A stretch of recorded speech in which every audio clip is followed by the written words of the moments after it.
সনাতন ধর্মমতে আজ থেকে প্রায় 500 বছর আগে এই স্থানে হয়েছিল ভগবানের হাতে ভক্তের শ্রাদ্ধ শান্তির কাজকর্ম।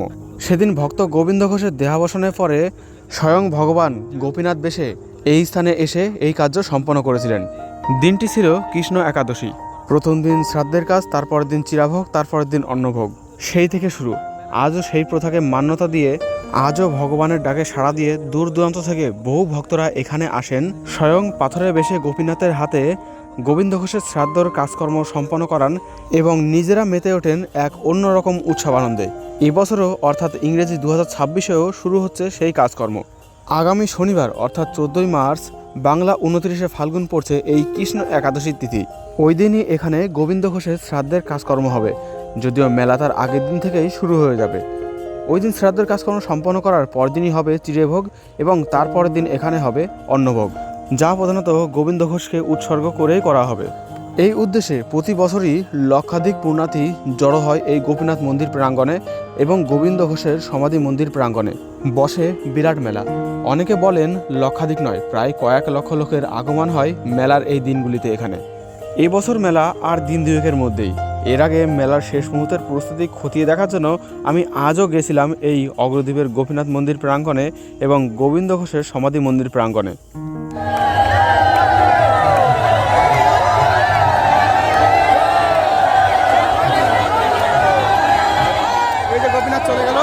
বন্ধুরা, অগ্রদ্বীপ মেলা 2026 সংক্রান্ত যে ভিডিও আগে আমি তোমাদের সামনে উপস্থাপন করেছিলাম, সেখানে তোমরা অনেকে কমেন্ট করে বলেছো মেলা শুরু কবে সেটা তোমরা ভিডিও দেখে বুঝতেই পারোনি, যদিও ডেট, সময়, তিথি সবই উপস্থাপন করেছিলাম। তো আজ আবারও চলেছি সেই অগ্রদ্বীপ ধামে মেলার শেষ মুহূর্তের প্রস্তুতি তোমাদেরকে দেখাবো বলে। আর আজকে জানি আমি শুরু করব অগ্রদ্বীপ রেলওয়ে স্টেশন থেকে। এর আগের ভিডিওতে আমি তোমাদেরকে দেখিয়েছিলাম বেথুয়াডহরি থেকে তোমরা কীভাবে যাবে। আজকের ভিডিওতে আমি তোমাদেরকে দেখাবো অগ্রদ্বীপ থেকে তোমরা কীভাবে যাবে অগ্রদ্বীপ ধামের অগ্রদ্বীপ মেলাতে। এছাড়া মেলা সংক্রান্ত যাবতীয় তথ্য নিয়েই থাকছে আজকের ভিডিও। তো দেখো, এই হচ্ছে অগ্রদ্বীপ রেলওয়ে স্টেশন। এটা অগ্রদ্বীপের 1 নম্বর প্ল্যাটফর্ম। এই প্ল্যাটফর্মের বাইরেই কিন্তু তোমরা অগ্রদ্বীপ ধামে যাওয়ার জন্য পর্যাপ্ত টোটো, অটো এই সমস্ত পেয়ে যাবে। মেলার সময় নতুন সংযোজন হবে ইঞ্জিন ভ্যান। সাধারণ সময়ে এইরকমভাবেই গাড়ি দাঁড়িয়ে থাকে এখানে। তো অগ্রদ্বীপ রেলওয়ে স্টেশন থেকে অটো চেপে চলে এলাম অগ্রদ্বীপ ঘাটে। গঙ্গারাই ঘাট পর্যন্ত স্টেশন থেকে আসতে এই মুহূর্তে ভাড়া নিল 10 টাকা। তবে মেলার সময় কিন্তু এটা 15 বা 20 টাকা হতে পারে। আর এখানে দেখো পুলিশ ব্যারাক তৈরি হচ্ছে পুরো মেলাটার এই পাশ থেকে জনসাধারণকে অপারেট করার জন্য এগুলো নির্মাণ করা হচ্ছে। এদিকে দেখতে পাচ্ছ বাঁশের ব্যারিকেডও কিন্তু বসানো শুরু হয়ে গেছে, যাতে পাবলিকের যে গ্যাদারিং, পাবলিকের যে ভিড়, সেগুলোকে সামাল দেওয়া যায় সেই জন্য। জানিয়ে রাখি, আগামী 13 তারিখ থেকে 17 তারিখ এই দিনগুলি কিন্তু মেলার মূল দিন। এরপরে আরও প্রায় সপ্তাহখানেকের মতন এই মেলা থাকে, তবে তারপরেই কিন্তু মেলা ধীরে ধীরে ভাঙতে শুরু করে। তবে তার আগে প্রায় কয়েকশো দোকান বসে ঘাট নতুন করে রেনোভেশন করা হয়, নির্মাণ হয় ছোট বড় আকড়া সহ আরও অনেক কিছুই। তারই শেষ মুহূর্তের কাজকর্ম, শেষ মুহূর্তের প্রস্তুতির কাজকর্ম চলছে জোর কদমে। এখানে চলছে ঘাট নির্মাণের কাজ। প্রধানত একটা ঘাট থেকেই নদীর এপার এবং ওপার করা হয়, তবে মেলার সময় আরও বেশি পরিমাণে ঘাট এখানে নির্মাণ হয়ে থাকে। যেমনটা দেখতে পাচ্ছ, 1টা 2টো 3টে 4টে 5টা 6টা অর্থাৎ 6-7টার মতন ঘাট এপার এবং ওপারে নির্মাণ করা হয় পুণ্যার্থীদের ভিড়কে সামাল দেওয়ার জন্য। সেই ঘাট নির্মাণের কাজকর্ম কিন্তু চলছে একেবারে জোর কদমে। এই যে নৌকায় করে আমরা এখন পার হব, এইরকম নৌকা কিন্তু অ্যাভেলেবেল এখানে থাকবে মেলার সময়। যদিও এখন এই মুহূর্তে তেমন একটা খুব বেশি নৌকা এসে পৌঁছায়নি, 2-3টের মতোই রয়েছে এখানে।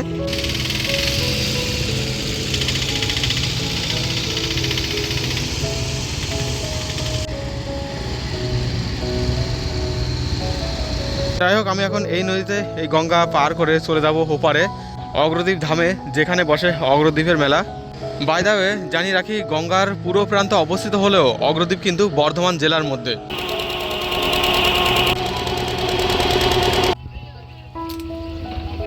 চলে এলাম অগ্রদ্বীপের বুকে। আর এখানে রয়েছে এফআরের টিকিট কাউন্টার, সে সাথে প্রচুর ঘাট পারাপারের টিকিটের জন্য এখানে প্রচুর ছোট ছোট অস্থায়ী টিকিট কাউন্টার করা হচ্ছে। আর এখানে রয়েছে বর্তমানে টিকিট কাউন্টার। এখন এখানে ঘাট পারাপারের জন্য 5 টাকা করে নিল, মেলার সময়ও মেবি 5 টাকা করে নেবে, 10 টাকাও নিতে পারে, এটা আমার সঠিক জানা নেই। এখানেই কিন্তু মেলার সময় টিকিট কাউন্টারগুলি বসানো হবে। ঘাটগুলি মূলত এই স্থান দিয়ে পরপর লাইন দিয়ে চলে গেছে, 7-8টার মতন আছে এখানে। গঙ্গার পাশের এই স্থানগুলি দেখো, একেবারে বাঁশের ব্যারিকেড দিয়ে দেওয়া হয়েছে। কেননা গঙ্গা এখানে যথেষ্ট ভাঙনের শিকার, তো তার জন্য কিন্তু পাড় থেকে একটু ভেতরের দিকেই এই ব্যারিকেডটা দেওয়া হয়েছে। আর সামনের এই জায়গাটিতে করা হচ্ছে স্নানের ঘাট। মেলার সময় অনেকে এসে এই স্থানে গঙ্গা স্নান করেন, তাদের জন্যই এটি করা হচ্ছে। আর স্নান ঘাটের পাশেই এখানে ভিখারিদের যে সমস্ত টোলগুলি বসায় তারা কিন্তু সেগুলি অলরেডি দখল করে সেই জায়গাতে তাঁবু টাঙানো শুরু করে দিয়েছে। সেই সাথে দেখতে পাচ্ছ গতবারের মতন অস্থায়ী টয়লেটগুলিকে কিন্তু এই পাশেই একেবারে নদীর ধার বরাবর নির্মাণের কাজ শুরু হয়েছে। বেশ কিছু সাধু সন্ন্যাসী ভিক্ষুক যাই বলো না কেন, তারা কিন্তু অলরেডি এখানে চলে এসেছে। এইখানেই নির্মাণ হয়ে গেছে মেলায় প্রবেশের গেট, শুধুমাত্র পোস্টারগুলি লাগানোর অপেক্ষা। পরপরই আরও একটা গেট নির্মাণ হচ্ছে। শ্রী শ্রী গোপীনাথ ধাম প্রবেশের মূল গেট। এখানেও মেলা বসানোর বিভিন্ন সরঞ্জাম নিয়ে আসা শুরু হয়ে গেছে। জায়গাগুলি পরিষ্কার করে সেখানে শুরু হয়েছে আখড়া বসানোর কাজকর্মও। প্রচুর আখড়া আছে যার স্ট্রাকচারটা নির্মাণ হয়ে গেছে, কিছু কিছু আখড়া আছে যার স্ট্রাকচার এখনও কমপ্লিট হয়নি, সেখানে কাজকর্ম শুরু হয়েছে সবে। আর দুদিন পরেই মেলার মূল অনুষ্ঠান, সেগুলি কমপ্লিটলি একেবারে নির্মাণ হয়ে যাবে। যারা জানো না তাদেরকে জানিয়ে রাখি, গোবিন্দ ঘোষের শ্রাদ্ধের কার্য অনুষ্ঠানকে কেন্দ্র করেই কিন্তু প্রতি বছর অগ্রদ্বীপে এই মেলা বসে। আর মেলার সময় বলতে গেলে টোটাল অগ্রদ্বীপ গ্রামটাই এই মেলাতে অংশগ্রহণ করে। গ্রামের কোনায় কোনায় বিভিন্ন আখড়া, মেলার দোকানপাট, এই সমস্ত কিছুই দেখা যায়। এই সমস্ত জায়গাতেই কিন্তু মেলার সময়ে আখড়া দোকানপাটে একেবারে ভরে যাবে। বেশ কিছু দোকান কমপ্লিটলি বসেও গেছে। এই সমস্ত জায়গাগুলি এখনও ফাঁকা রয়েছে, তার কারণ যে সমস্ত দোকানপাট সকালে নিয়ে এসে বিকেলে তুলে ফেলা যায়, সেই সমস্ত দোকানপাট এই সমস্ত জায়গাগুলিতে বসে। আর যেহেতু অগ্রদ্বীপ একটা ধাম, তো শুধুমাত্র মেলা নয়, মেলার আগেও কিন্তু প্রচুর লোক এই অগ্রদ্বীপ ভ্রমণে আসে। যেদিকে তাকাবে সেদিকেই দেখবে মেলার কাজকর্ম চলছে। কোথাও আখড়া কমপ্লিট হয়ে গেছে, কোথাও বসানো হচ্ছে একেবারে বাড়িঘরের কোনায় কোনায়। একেবারে ছোট থেকে শুরু করে বড় আকারে সমস্ত রকমই আছে। আর এই হচ্ছে অগ্রদ্বীপের মূল মেলার মাঠ, যেখানে মেলার ম্যাক্সিমাম দোকানপাট বসে থাকে, সাথে এন্টারটেনমেন্টের সামগ্রী। বহু দূর দূরান্ত থেকে মেলা প্রস্তুতকারীরা আসে মেলাতে। যেমন এই গাড়িগুলি দেখতে পাচ্ছ, এই গাড়িগুলিতে যে সমস্ত মানুষজন রয়েছে তারা কিন্তু এখানকার না, রাজস্থানের। আর এখানে দেখো নাগরদোলনা, ব্রেক ড্যান্স সহ বিভিন্ন ধরনের এন্টারটেনমেন্টের সামগ্রী কিন্তু সেট করার কাজ শুরু হয়ে গেছে। বসানো শুরু হয়েছে বেশ কিছু দোকানপাটও। আমি একটু পরে ওই দিকটা যাব, তার আগে এখানে দেখো অগ্রদ্বীপ ফুটবল ক্লাবের ঠিক পাশে এই যে জায়গাটি রয়েছে, এইখানে একটি আখড়া থাকে। আর এখানে কিন্তু কলপোতার কাজ চলছে। প্রতি বছরই আমরা অগ্রদ্বীপের আখড়াগুলিতে কম বেশি একটা দুটো কলপোতার কাজ দেখতে পারি। এই দেখো গাড়ি ভর্তি করে বিভিন্ন ধরনের সামগ্রী নিয়ে এসেছে। এরা প্রধানত মেলার বিভিন্ন দোকানপাট বসাবে। এদিকে অনেক দোকানপাট বসানোর সামগ্রী এখানে চলে এসেছে, কিন্তু দোকান বসানোর কাজকর্ম এখনও শুরু করেনি, শুধু সামগ্রী নিয়ে এসে এখানে রেখে দিয়েছে। আর দেখো পুরো মাঠটাতে কিন্তু এইরকম মার্কিং করে দেওয়া রয়েছে, দোকানের জন্য মার্কিং আলাদা, আর যারা পুণ্যার্থী মানে যারা এখানে ঘুরতে আসবে তাদের জন্য, তাদের চলাচলের জন্য আলাদা জায়গা করে দেওয়া রয়েছে। এই যে ভেতরের পুরোপুরি একেবারে দোকানপাটগুলো বসবে, আর এই জায়গা দিয়ে মানুষ হাঁটাচলা করবে। যেদিকে তাকাবে সেদিকে দেখতে পারবে বিভিন্ন ধরনের সামগ্রী চলে এসেছে। দোকানপাট কিন্তু এখনও কমপ্লিটলি বসানো হয়নি, বসানোর কাজকর্ম চলছে।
চলে এসেছি দোল মন্দিরের সামনে। এখানেও মন্দিরের সামনে প্রচুর দোকানপাট বসে, যদিও সামগ্রী সবে নিয়ে আসা রয়েছে।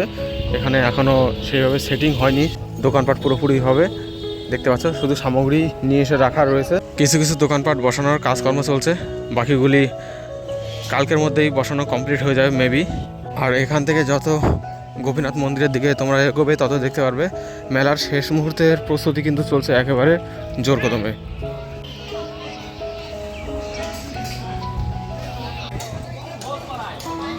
আমি এখন চলেছি গোপীনাথ মন্দির অভিমুখে। মেলার সময় এই রাস্তাটাই কিন্তু সব থেকে বেশি গরম থাকে, কারণ প্রচুর মানুষের ভিড় হয় এই রাস্তায়। ছোট ছোট দোকানপাটও থাকে এই রাস্তায় প্রচুর পরিমাণে। এছাড়া গ্রামের কোনায় কোনায় বিভিন্ন বাড়ির প্রাঙ্গণে দেখতে পাওয়া যায় আখড়াও, যেমনটা দেখতে পাচ্ছ এখানেও একটা রয়েছে। এইখানেও করা হবে একটি গেট। আমরা গোপীনাথ মন্দিরের একেবারে প্রায় বলতে গেলে কাছাকাছি চলে এসেছি। পাশেই রয়েছে গোবিন্দ ঘোষের সমাধিস্থান, এখানেও রয়েছে একটা আখড়া। এই হচ্ছে গোবিন্দ ঘোষের সমাধি স্থান।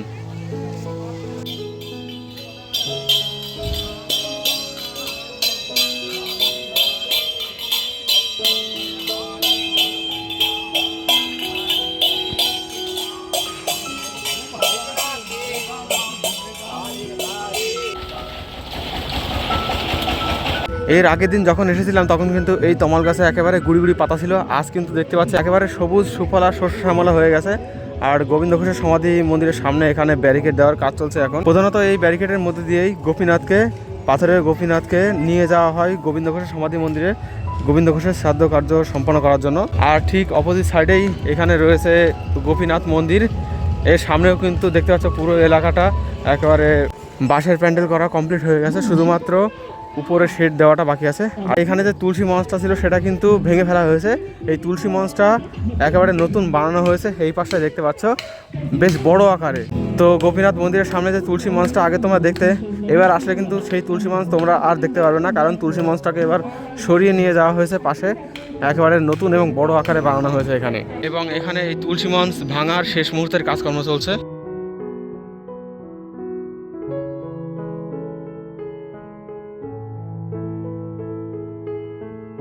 এই যে গোপীনাথ মন্দিরের পাশে যে তমাল গাছটা রয়েছে, এই তমাল গাছটাতেও আগের দিন গুড়ি গুড়ি পাতা দেখেছিলাম, আজ কিন্তু একেবারে বড় পাতা হয়ে গেছে।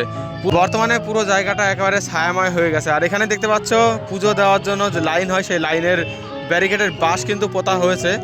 এখনও ব্যারিকেডটা কমপ্লিট করা হয়নি, বাঁশ পোতা হয়ে গেছে। এখানে ব্যারিকেড দেওয়া হবে, কারণ পুজোর সময় এই গেট দিয়ে কিন্তু ভেতরে প্রবেশ করানো হয়।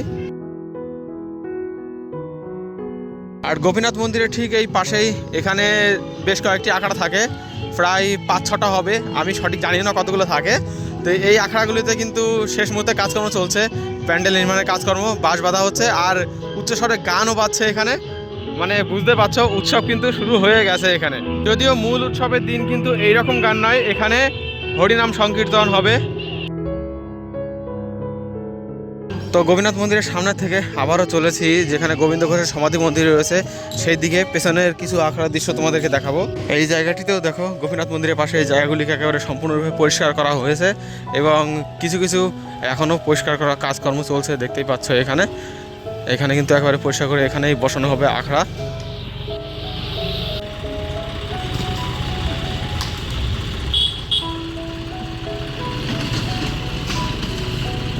এইখানে পরিষ্কারের কাজকর্ম চলছে। আর তার ঠিক পেছনের দিকে দেখতে পাচ্ছ ওদিকে কিন্তু আখড়ার বাঁশের স্ট্রাকচার নির্মাণ হয়ে গেছে, এখন কাপড় লাগানোর কাজ চলছে। তাতে প্রচুর পরিমাণে জ্বালানিও নিয়ে আসা হয়ে গেছে। এইগুলো দিয়ে প্রধানত এখানে ভক্ত সেবার যে প্রসাদ বা অন্ন, সেই অন্নের ব্যবস্থা করা হবে, তার জ্বালানি হিসাবে এই জ্বালানিগুলিকে ব্যবহার করা হবে।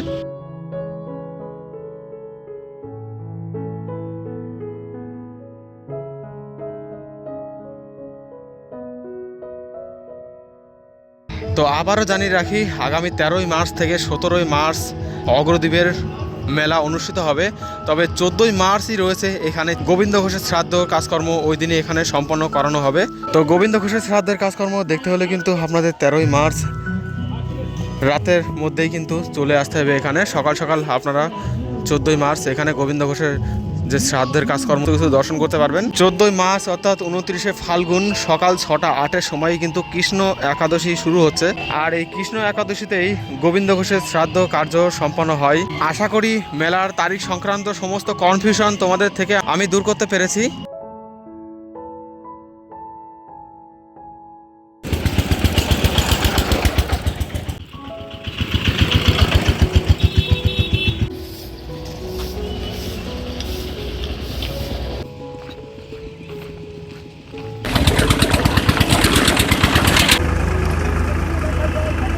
তো বন্ধুরা, মূল মেলা চত্বর এবং মন্দির চত্বর ঘুরে এবার চলেছি বেথুয়া ডহরি স্টেশন অভিমুখে।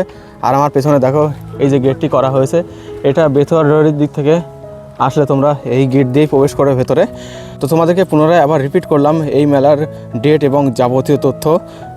আশা করি এই ভিডিওর মাধ্যমে আমি তোমাদেরকে বোঝাতে সক্ষম হয়েছি। এই গেটের পাশেই এই যে বাসঝাড় রয়েছে, এই বাসঝাড়ের এই সমস্ত জায়গাতেই কিন্তু এদিকের বিভিন্ন টাইপের পার্কিংয়ের ব্যবস্থা, মানে মোটামুটি যারা 2-1 দিন থাকবে তাদের পার্কিংয়ের ব্যবস্থা, যারা আগে থেকে আসবে তাদের পার্কিংয়ের ব্যবস্থা এইখানে করা হবে। দেখতে পাচ্ছ নিচে যে পাতাপুতি ছিল সেগুলোকে কিন্তু পুড়িয়ে ফেলা হয়েছে এবং সেই সাথে মেলার শেষ মুহূর্তের প্রস্তুতিও তোমাদেরকে দেখালাম। তো এরপরে তোমাদের সাথে একেবারে দেখা হবে অগ্রদ্বীপ মেলার দিন, অর্থাৎ শনিবারের দিন। শনিবারের আগের দিনই তোমরা আসবে, কিন্তু আমি একটু শুধু মেলার দৃশ্য তোমাদেরকে দেখাবো, সেই জন্য শনিবার সকাল সকালই আমি এখানে চলে আসব। আপাতত এই মেলার আরও কিছু দৃশ্য, মালপত্র নিয়ে আসার দৃশ্য এবং এখানকার প্রাকৃতিক সৌন্দর্য দিয়েই আজকের ভিডিওটা আমি শেষ করব।